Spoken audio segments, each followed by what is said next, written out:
اچھا رمضان کے والے سوال ہے کہ سحری کا وقت اگر ختم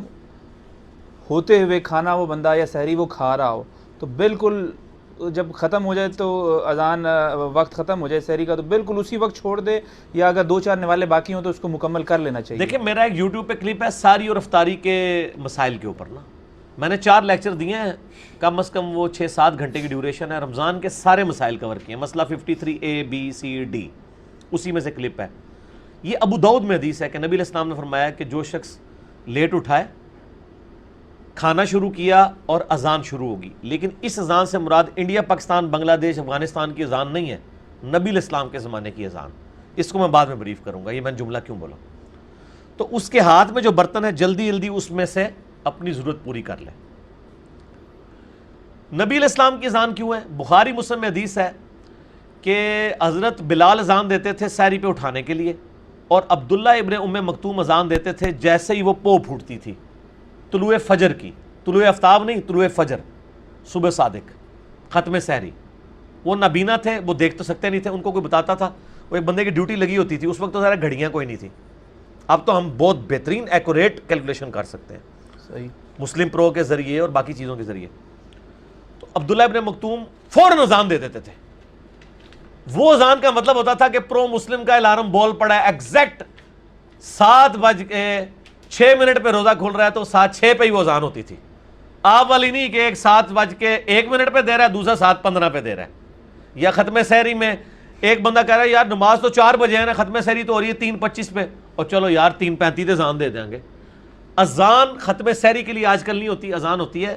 نماز فجر کے لیے، اس زمانے میں ختم سحری کے لیے اذان ہوتی تھی، وہ اذانیں اور تھیں، آج کی اذانیں اور ہیں۔ یا آج سعودیہ میں جو اذانیں ہوتی ہیں نا وہ واقعی وہ والی اذان نہیں ہے، وہ تو گھڑی پہ ایسے لے کے بیٹھے ہوتے ہیں، جو ایسے ہی وہ جناب ٹائم ہوا اذان شروع کر دیتے ہیں۔ ہمارے پاکستان میں ایسا نہیں ہوتا کہ ایگزیکٹ وہ ٹائم ہو ختم سحری کا اذان شروع ہو جائے، یہاں تو 10-15 منٹ تک اذانیں ہوتی رہتی ہیں، تو پھر تو آپ سرکار اذانوں کے الارم کے اوپر اٹھے 15 منٹ کھانے پینے رہو، یہ تو غلط ہے، یہ تماشا بنایا۔ اور کئی لوگوں کو تو میں نے دیکھا خصوصاً اہل حدیث کے اندر سحری کر کے بیٹھ جاتے ہیں، اذانیں شروع ہوتی کہتے ہیں جلدی جلدی پانی پی لو پانی پی لو، روزہ ہی نہیں ہوگا۔ اور دوسری طرف حنفیوں کی ایکسٹریم ہے کہ وہ کہتے ہیں نہیں یہ حدیث تو ہے لیکن ہم اس پہ عمل نہیں کریں گے، وہ بھی غلط ہے۔ وہ ایک آسانی دین میں دی گئی ہے، جیسا کہ بخاری مسلم میں حدیث ہے جس نے طلوع فجر سے پہلے 1 رکعت پا لی اس نے پوری نماز پا لی، جس نے غروب آفتاب سے پہلے 1 رکعت عصر کی پا لی پوری نماز پڑھ لی۔ کیوں؟ 1 رکعت تو پڑھی اس نے عصر کے وقت میں، 3 مغرب کے وقت میں، لیکن وہ جوائنٹ تھی، یہاں پہ بھی 5-6 نوالے اس نے لے لیے ختم سحری سے پہلے، یہ اس کے ساتھ جوائنٹ ہو گئے۔ لیکن ایک بندے نے روٹین بنائی ہوئی ہے، اس کا کوئی روزہ نہیں ہوگا۔ میں تو سخت خلاف ہوں، الحمدللہ میری اپنی زندگی میں مجھے نہیں یاد پڑتا کہ بچپن سے لے کے ابھی تک میں نے کبھی کوئی ایسا دن آیا ہو کہ میں نے 5 یا 6 منٹ پہلے ہی ختم سحری نہ کر دی ہو، اور افطاری تو میں ویسے ہی 3-4 منٹ بات کرتا ہوں کیونکہ وہ آپ کو پتہ ہے آپ کے ٹائم ٹیبل ہی غلط بنے ہوئے ہیں۔ افطار پہ تو میرا کلپ بھی ہے، سنی شیعہ کا اختلاف اور وقت افطار کے اوپر، لاکھوں لوگ دیکھ چکے ہیں یوٹیوب پہ، لوگوں کے لیے پریشانی بن گئی ہے۔ تو یہ مطلب ابو داؤد کی حدیث اس بندے کے لیے جو کبھی کبھار لیٹ اٹھے۔ اچھا اگر آپ اتنا لیٹ اٹھیں کہ آپ کھا بھی نہیں سکے تو آپ روزہ چھوڑ دینا سر، 8 پیرا روزہ رکھنا کوئی نیکی تو نہیں ہے، نہ رکھیں روزہ، اس کی بعد میں قضا کر لیں، ضروری ہے کہ آپ نے 8 پیرا روزہ رکھنا ہے۔ اور اگر آپ بغیر کھائے پیے روزہ رکھ سکتے ہیں تو آپ کو شریعت نے اجازت دی ہے، ضرور رکھیں،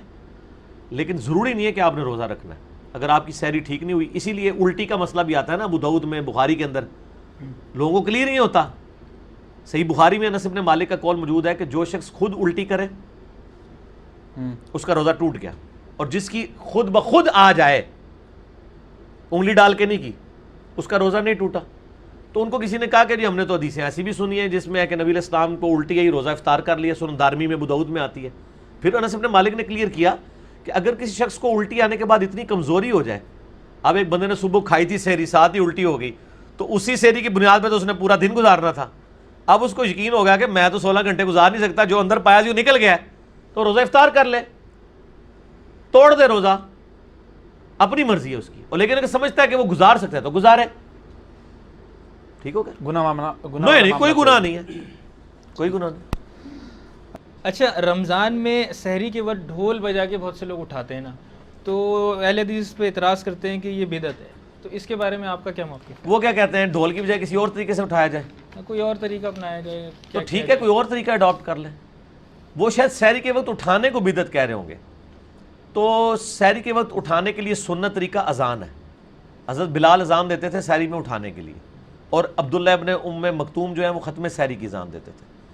تو اذانیں پھر سپیکروں میں ہونی چاہیے, پھر سپیکر بھی اونچے ہونے چاہیے, زیادہ ہونے چاہیے, ٹھیک ہے نا. تو یہ ایک طریقہ ہے. اب تو میرا خیال ہے ان چیزوں کی ایسا جو اس طرح ضرورت نہیں رہی ہے, مستحبات میں سے ہی ہیں.